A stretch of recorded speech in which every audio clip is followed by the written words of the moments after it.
Today, we went to Marunweem and finally learned more about John Mist and found the key to the Guardian's chamber.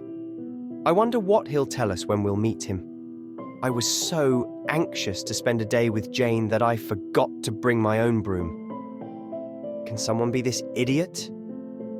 So, in the end, we had to use hers, and needless to say, she was in control, so I had to settle for being carried. Jane's flying is definitely worse than mine. I mean, she's very good, and I knew that, but her level of recklessness is incredible.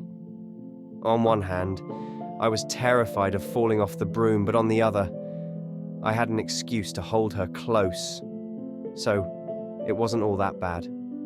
A number of rather good things happened afterwards, actually.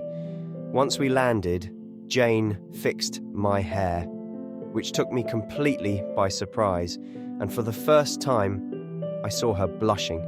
I don't want to build castles in the air, but what if I was the cause? No, that's impossible.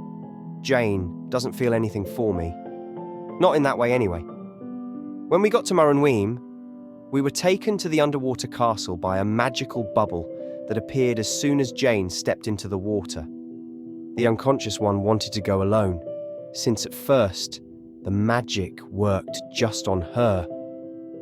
But then we discovered that all it took was for us to be in contact for the effect to extend to me too. So I took her hand, and I think she was a little taken aback, since she didn't say anything else until we saw the castle. And it was she who pointed it out to me, since I was completely distracted by the fact that our hands were joined in a tight grip. If only I could have held her hand at school too. Once in the castle, fortunately, my attention shifted to the number of books we found, and I started looking around.